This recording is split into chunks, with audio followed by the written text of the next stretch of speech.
네, 반갑습니다. 네, 우리 같이 인사하실까요? 잘 오셨습니다. 네, 우리 앞뒤 좌우로 같이 인사하시죠. 네, 잘 오셨습니다. 네, 우리 같이 인사하실까요? 잘 오셨습니다. 한 주간 평안하셨나요? 앞뒤 좌우로 같이 인사하시죠.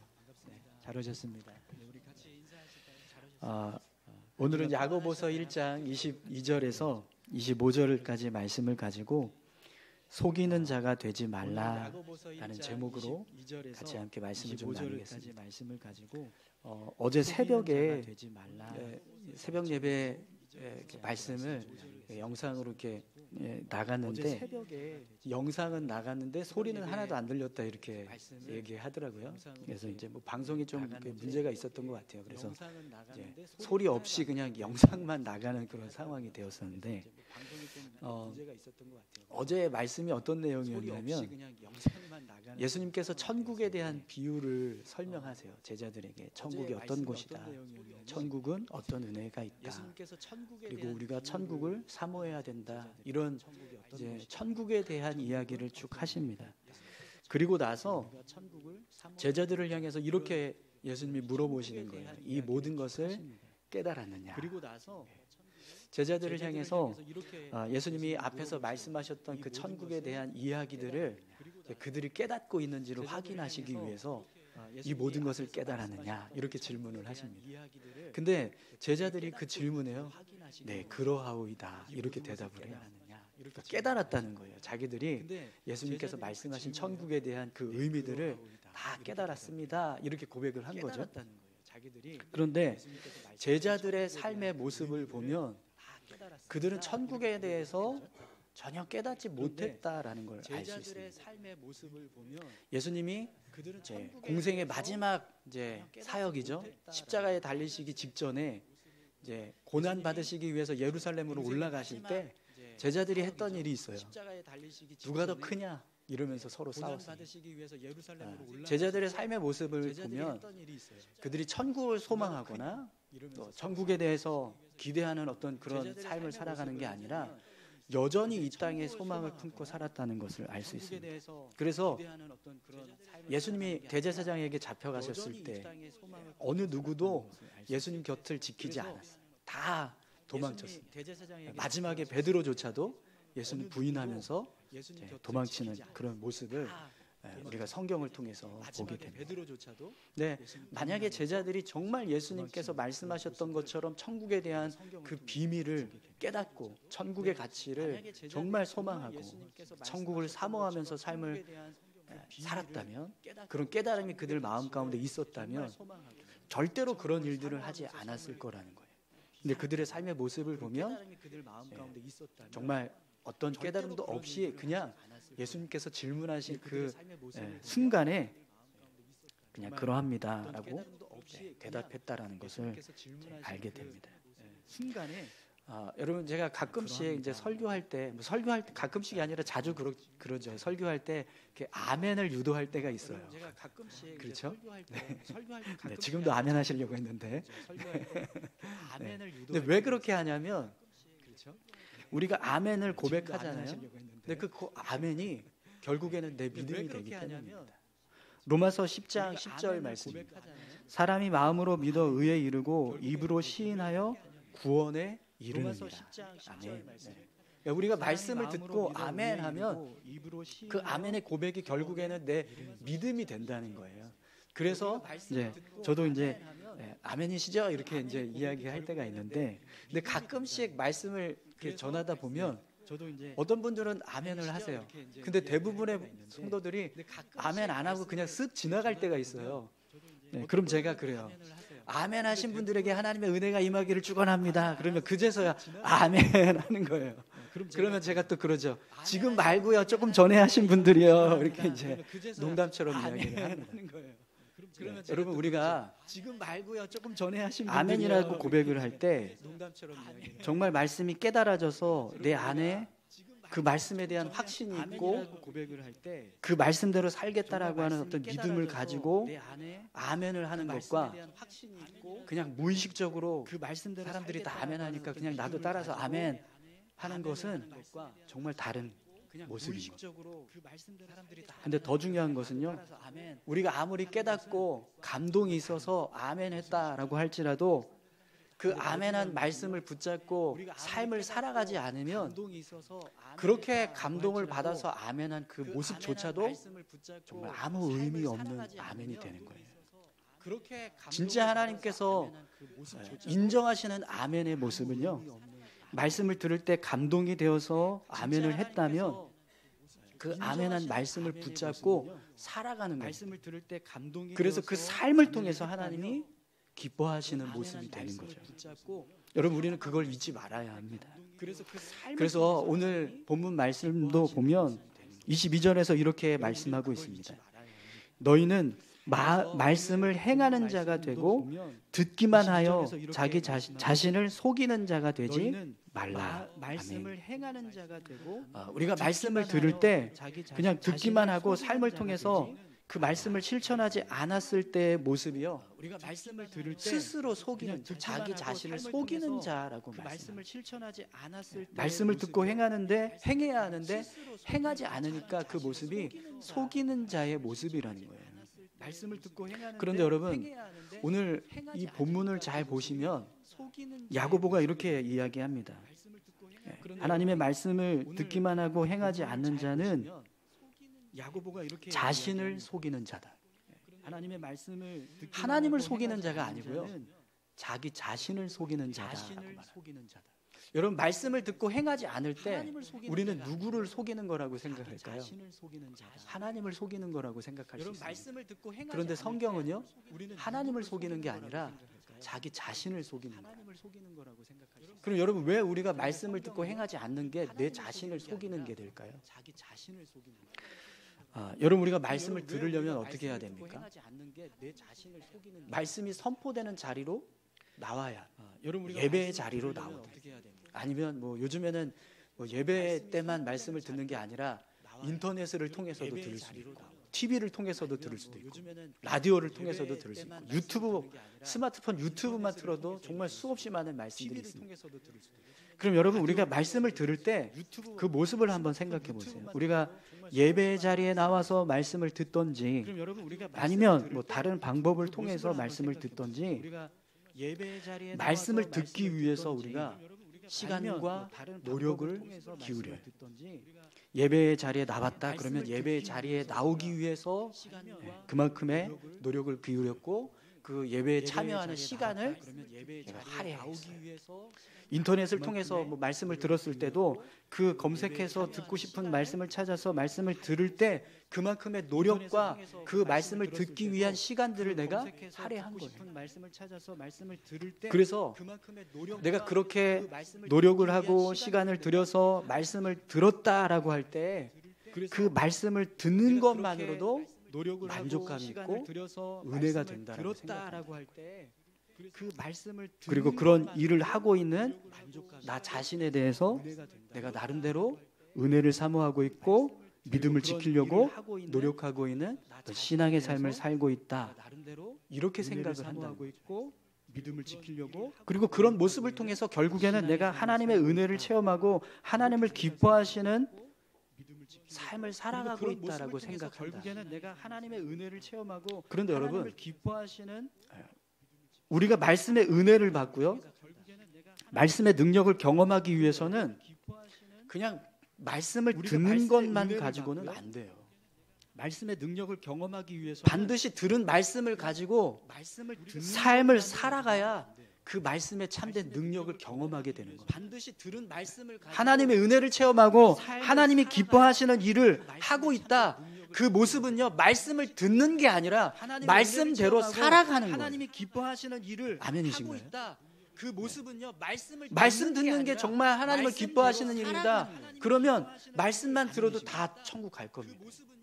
근데 여러분, 천국을 누가 간다고 말씀하시죠? 말씀만 들어도 다 천국 갈 겁니다. 행하는 자, 근데 말씀대로 행하는 자. 여러분 오늘 본문 말씀을 보시면 말씀을 듣기만 하고 행하지 않는 사람이 어떤 모습이라고 설명하냐면 23절, 24절 말씀 보십시오. 누구든지 말씀을 듣고 행하지 아니하면 그는 거울로 자기의 생긴 얼굴을 보는 사람과 같아서 제 자신을 보고 가서 그 모습이 어떠했는지를 곧 잊어버리거니와. 여러분 우리가 거울을 봐요. 거울을 봅니다. 여러분 거울 왜 보시죠? 이 아름다운 얼굴 오늘도 보는구나. 이 멋진 얼굴 진짜 어쩜 이렇게 잘생겼냐 이러시면서 보십니까? 그게 네. 정말 자아도취 아주 심각하게 빠져 계세요. 여러분 우리가 거울을 보는 이유는요. 내 모습이 지금 괜찮은가? 머리가 흐트러지진 않았나? 온 매무새가 흐트러지진 않았나? 혹시 뭐 이빨 사이에 뭐 이렇게 고춧가루가 끼진 않았나? 얼굴에 뭐가 묻지는 않았나? 이런 걸 확인하기 위해서 보는 거예요. 물론 이제 아름다운 모습이 되기 위해서 막 화장도 하고 하려고 하는 거잖아요. 근데 그렇게 봤으면 뭘 해야 돼요? 이빨 사이에 고춧가루가 꼈나 확인을 해서 꼈으면 빼고, 머리가 흐트러졌으면 머리도 다시 빗고, 옷도 다시 흐트러졌으면 다시 정리하고, 그런 모습이 필요해요. 그래야 거울을 본 유익이. 그런데 거울을 봤어요. 이빨 사이에 고춧가루 낀 걸 확인했어요.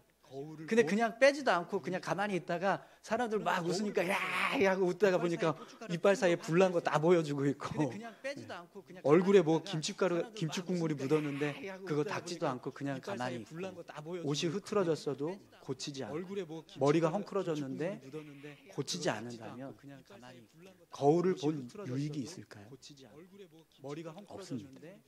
거울을 본 행위는 아무 의미 없는 그냥 헛된 행위가 되고 만다는 거죠.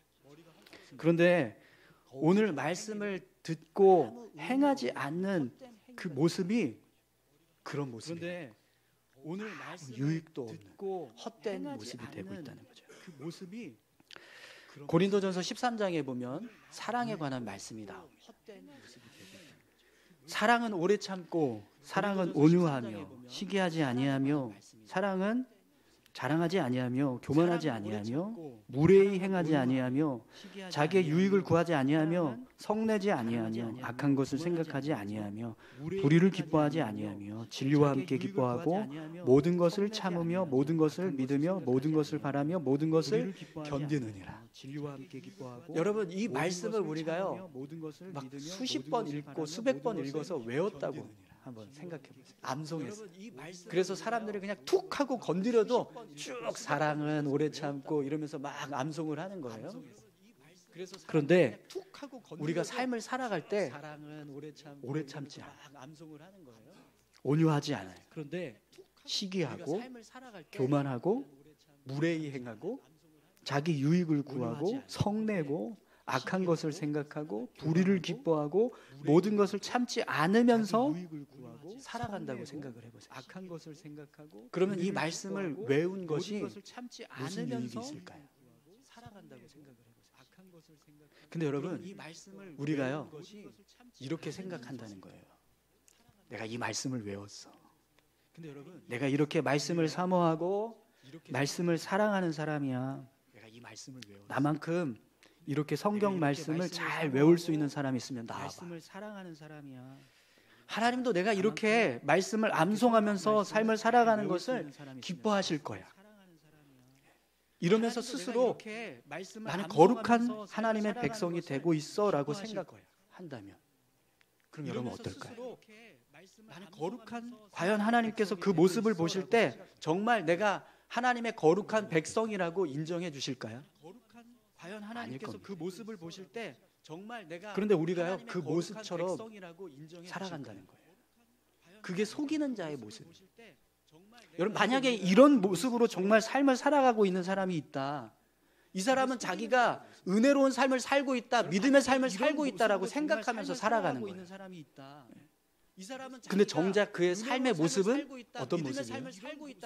그렇지 않은 거예요. 은혜롭지도 않고 믿음의 모습으로 살고 있다. 늘 죄 가운데서 살아가는 거죠. 그럼 여러분 이 사람이 자기 죄를 깨닫고 자신의 삶을 돌이킬 수 있을까요? 없어요. 왜냐하면 내가 믿음의 삶을 잘 살고 있다라고 착각하고 있기 때문에, 내가 지금 하나님의 기뻐하시는 사람으로 삶을 살아가고 있다라고 생각하기 때문에, 그러니까 자기 자신이 지금 잘못된 길을 걸어가고 있다고 생각하지 못해서 결국에는 돌이킬 수 있는 기회조차 없는 거예요. 근데 여러분, 만약에 정말 이렇게 생각한 사람이 하나님 앞에 섰을 때 하나님은 그를 향해서 뭐라고 말씀하실까요? 근데 여러분, 만약에 정말 이렇게 생각한 사람이 하나님 앞에 섰을 때 하나님은 그를 향해서 뭐라고 말씀하실까요? 마태복음 7장 23절입니다. 그때 내가 그들에게 밝히 말하되 내가 너희를 도무지 알지 못하니 불법을 행하는 자들아 내게서 떠나가라. 그때 내가 그들에게 밝히 말하되 이 하나님께서 내가 너희를 도무지 알지 말씀대로 살지 않는 불법을 행하는 자들아 내게서 떠나가라. 그들에게 밝히 말하되 이 하나님께서 불법을 행하는 자들아 너희를 도무지 알지 못하는 자들아 내게서 떠나가라. 불법을 행하는 자들아. 여러분, 말씀을 듣는 것, 그것이 하나님 앞에서 믿음의 삶을 살아가고 있다라고 생각하면, 그거는요 하나님을 속이고 있는 거예요. 믿음의 삶을 살아가고. 근데 여러분, 우리가 삶을 살아갈 때 하나님을 속일 수 있을까요? 근데 여러분, 우리가 속일 수 없어요. 살아갈 때 하나님 다 아세요. 하나님을 속일 수 있을까요? 내가 말씀대로 살고 있는지 말씀대로 살지 않고 있는지 하나님 다 아신다는 거. 그렇기 때문에 우리는 하나님 속인다고 생각하면서 그렇게 살지만 그게 아니라 결국 나를 속이면서 살고 있는 거. 우리는 하나님 속인다고 생각하면서. 근데 문제는요, 내가 그렇게 나 자신을 속이면서 삶을 살아갔을 때 그 결과는요, 근데 문제는요, 너 누구냐? 그렇게 나 자신을 속이면서 삶을 살아갔을 그렇게 당황스러운 일이 벌어질 수 있다라는 겁니다. 사랑하는 성도 여러분, 말씀을 듣는 것이 전부가 아닙니다. 예배의 자리에 있는 게 전부가 아니에요. 말씀을 듣는 것이 여러분, 우리가 여기 있어도요 하나님 앞에 얼마든지 심판받을 수 있어요. 여기 없으면 뭐 더더 말할 것도 없지만 여기 있어도요 그런 일이 일어날 수 있다라는 거죠. 그러니 여러분, 예배의 자리에 있다라고 해서 내가 믿음이 좋다라고 속지 마십시오. 말씀을 듣고 있다라고 해서 내 믿음이 지금 제대로 세워져 가고 있다라고 착각하지 마세요. 예배는요, 삶을 통해서 하나님께 영광 돌리고 하나님이 기뻐하시는 일을 이루어가는 모습을 통해서 완성됩니다. 말씀의 능력은 말씀을 듣는 것뿐만 아니라 그 말씀을 붙잡고 살아갈 때 이루어지는 거예요. 말씀의 능력은 창세기 12장에 보면 하나님께서 아브라함을 축복하십니다. 이렇게 말씀하셨어요. 내가 너로 큰 민족을 이루고 내게 복을 주어 내 이름을 창대하게 하리니 너는 복이 될지라.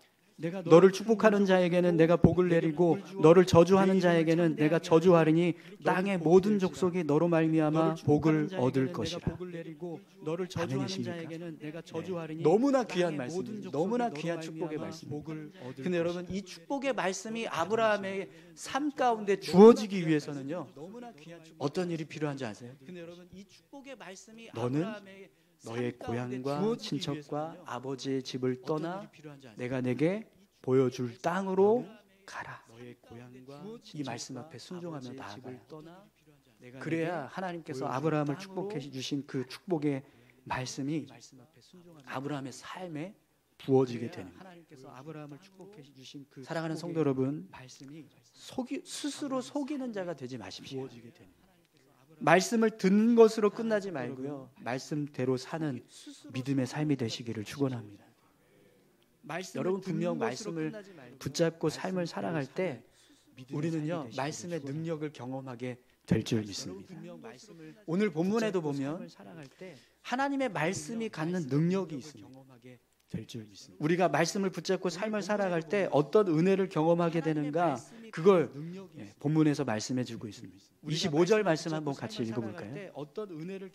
자유롭게 하는 온전한 율법을 들여다보고 있는 자는 듣고 잊어버리는 자가 아니요 실천하는 자니 이 사람은 그 행하는 일에 복을 받으리라. 아멘.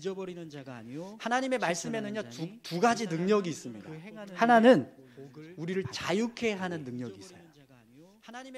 또 하나는 하나님의 말씀을 행함으로 복을 받게 하는 능력이 있습니다. 우선 여러분 본문에 보시면 자유롭게 하는 온전한 율법을 들여다보고 있는 자라는 말씀이 나오죠. 우선 여러분 야고보가 하나님의 말씀을 자유롭게 하는 온전한 율법이다 이렇게 표현하고 있는 거예요. 그럼 여러분 왜 하나님의 말씀이 자유롭게 하는 온전한 율법이 될까요? 하나님 말씀 안에는요 우리를 자유케 하는 능력이 있기 때문에 그렇습니다. 말씀을 따라서 살아가면 우리가요 우리 자유가 없는 것처럼 말씀에 매여서 살아가는 것처럼 보여요. 그런데 우리가요 정작 말씀대로 살아야 진짜 참된 자유를 누리면서 살 수 있습니다. 여러분 우리가 하나님의 말씀대로 살지 않으면 우리 삶이 어떻게 될까요? 하나님과 무관한 삶을 살아가요. 하나님의 뜻과 전혀 상관없는 삶을 살아가게 되는 거예요. 근데 성경은요 그걸 죄라고 말합니다. 죄라고 하는 단어를 헬라어로 하마르티아라고 하거든요. 근데 이 하마르티아라고 하는 뜻이 뭐냐면 관역에서 벗어나다, 하나님의 뜻과 멀어졌다. 근데 이 하마르티아라고 하는 뜻이 뭐냐면 관역에서 벗어나다, 하나님의 뜻과 멀어졌다. 근데 이 하마르티아라고 하는 뜻이 뭐냐면 관역에서 벗어나다.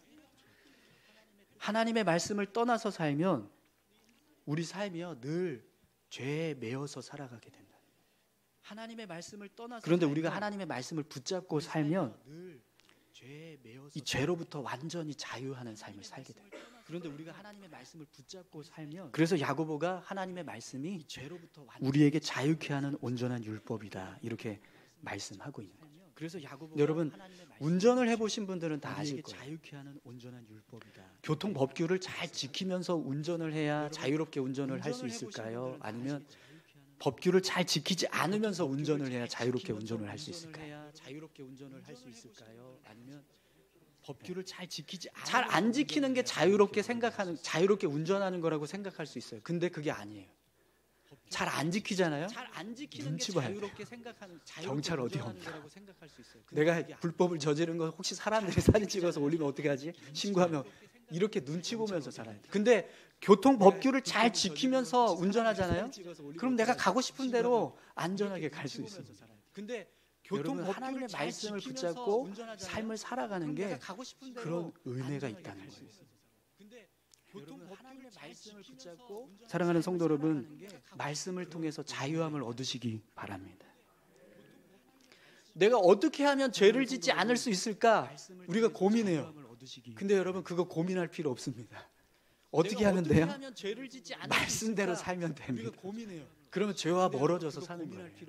하나님 은혜 안에서 삶을 살아간다는 거예요.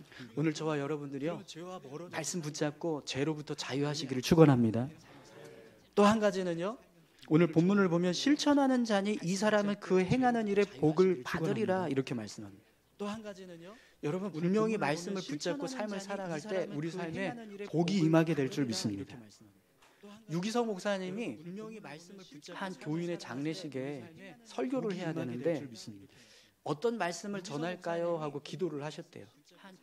그랬더니 하나님이 마음에 기뻐하라 이런 말씀의 제목으로 설교를 하라고 제목을 주시더랍니다.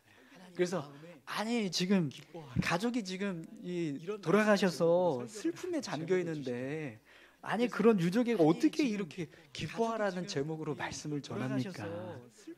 근데 계속해서 마음에 항상 기뻐하라 이 데살로니가 전서 말씀을 떠오르게 하시는 거예요.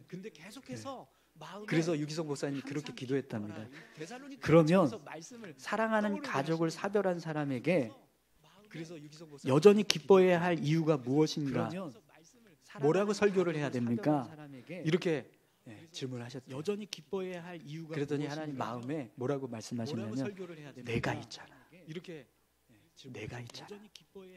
그랬더니 하나님 마음에 그러니까 세상을 떠난 성도가요. 내가 있잖아. 죽음의 문턱을 넘어갈 때 주님이 함께하고 계신다. 그러니까 세상을 떠난 성도. 그럼 여러분 그 성도는 어디에 갔을까요?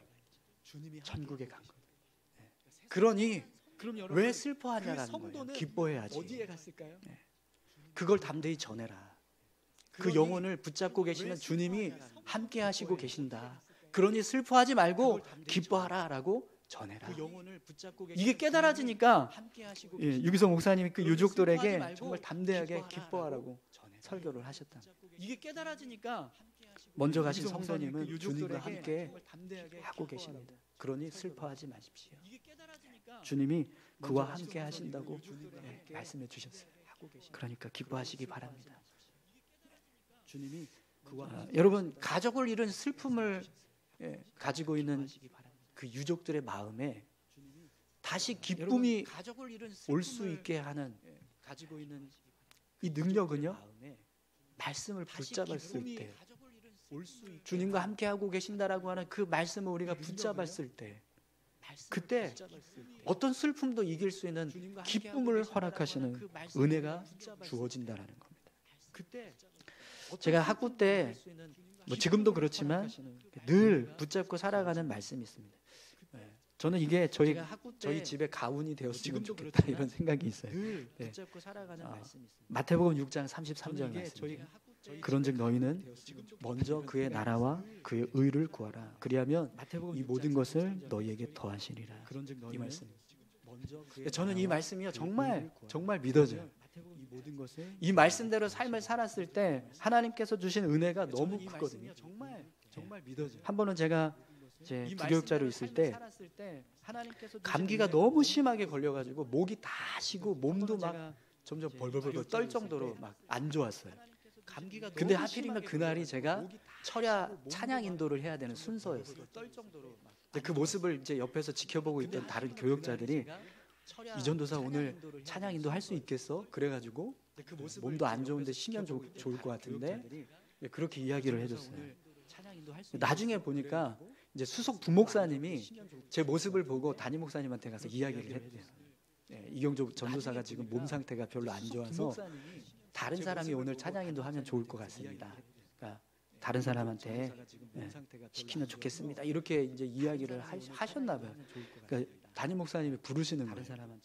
목사님이 이 전도사 지금 목도 쉬고 몸도 안 좋다며 오늘은 쉬고 다른 사람한테 하라고 넘겨 그렇게 이야기를 해줬어요. 근데 제가 정말 진심으로 저를 생각해줘서 한 거거든요.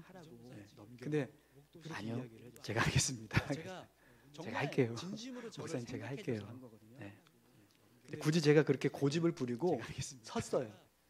진짜 목이 다 상해 서셔서 목소리가 거의 안 나왔었거든요. 근데 열심히 찬양하고 철야가 끝났어요. 끝나고 집에 가려고 그러는데요. 담임 목사님 부르시는 거예요. 이 전도사 아까 목도 쉬고 몸도 아프다고 하더니 아픈 사람 맞아? 찬양 인도하는데 너무 쌩쌩해서 아픈 줄도 몰랐다고 그러면서 수고했다 이렇게 이야기를 해주시는 거예요. 그 이야기를 듣는데 너무 감사했어요. 왜냐하면 괜히 담임 목사님이 다른 사람 넘기라고 했는데 고집 부리고 제가 한다고 억지로 우겼잖아요. 괜히 나 때문에 혹시 예배 분위기 흐트러지면 어떡하지? 그런 마음이 속으로 내심 있었는데 목사님 그렇게 이야기해 주시니까 얼마나 감사하든지. 근데 제가 그렇게 할 수 있었던 이유가 뭐냐면 그렇게 고집을 부리는 이유가 이 말씀 때문에 먼저 그의 나라와 그의 의를 구하라. 그리하면 이 모든 것을 너희에게 더하시리. 목이 터져 나가든 몸이 쓰러져서 몸이 아파서 쓰러지든 일단 예배부터 드리겠습니다. 힘 주실 줄 믿습니다. 그러면서 쓴 거예요. 근데 정말 하나님께서 은혜 주셨어요. 예배부터 드리겠습니다. 여러분 힘 주실 줄 믿습니다. 그러면서 쓴 거예요. 이런 일들이요 한두 번이 아닙니다.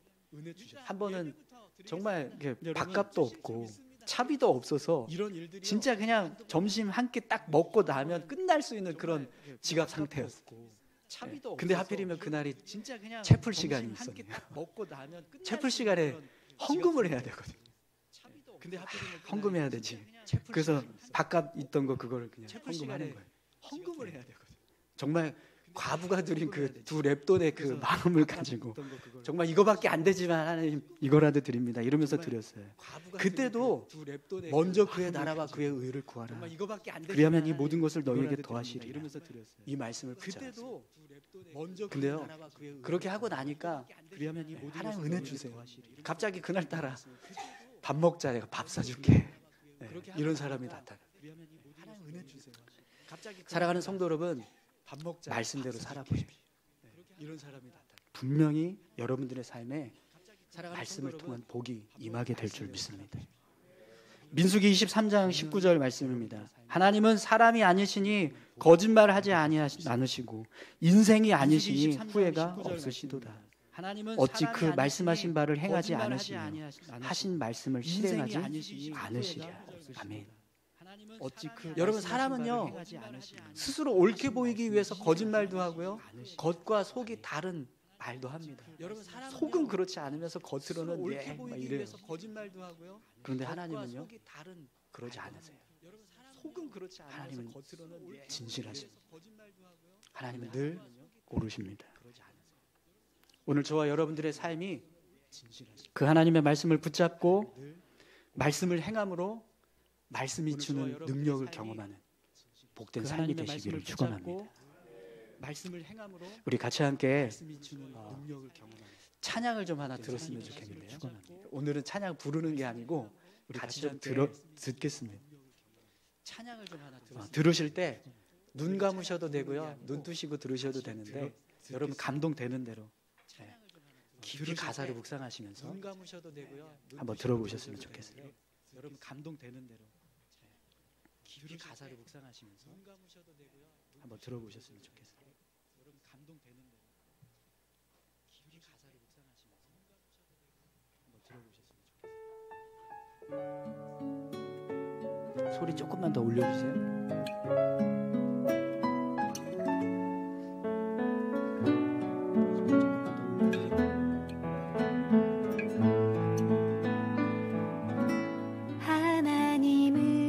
하나님은 늘 옳습니다.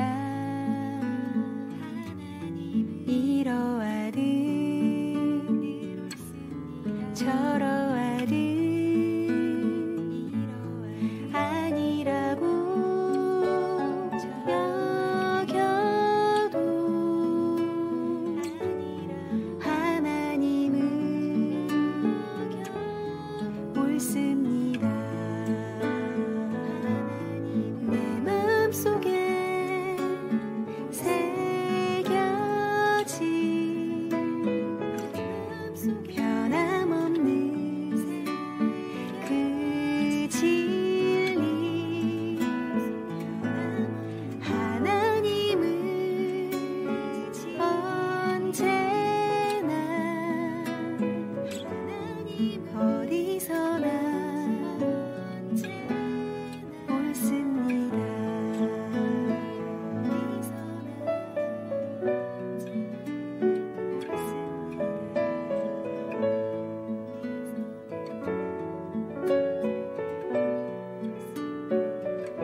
여러분, 우리가 말씀을 붙잡을 수 있는 믿음, 그 믿음은요, 하나님이 행하신 일이 옳습니다.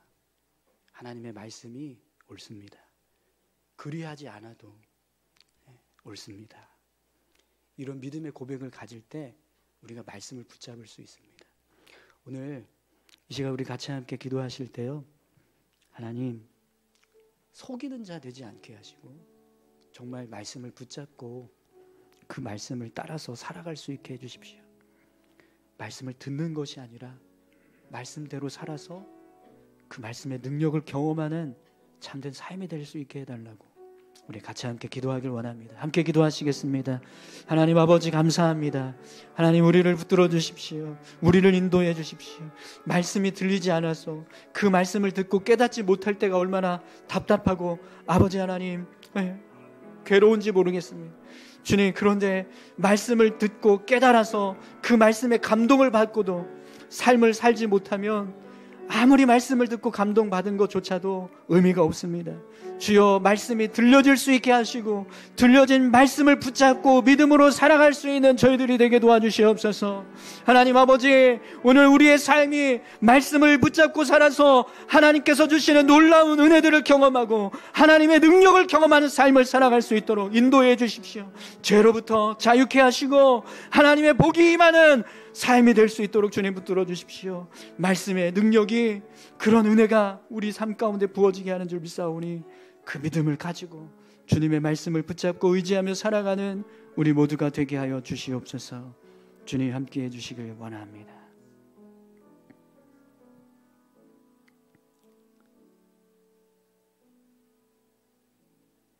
하나님, 말씀을 듣는 자가 아니라 말씀을 행하는 자 되게 해주십시오. 그것이 하나님 앞에서 우리의 믿음을 바르게 세워가는 것인 줄 믿습니다. 또 그렇게 살아갈 때 결국 하나님께서 우리에게 주시고자 하는 참된 은혜와 기쁨을 누리며 살게 될 줄 믿습니다. 아버지 하나님, 한 주간 주님의 말씀을 붙잡고 그 말씀 의지해서 살아갈 때 우리의 삶 가운데 하나님의 놀라운 은혜가 임하게 하여 주옵소서. 감사드리며 예수님의 이름으로 기도합니다. 아멘.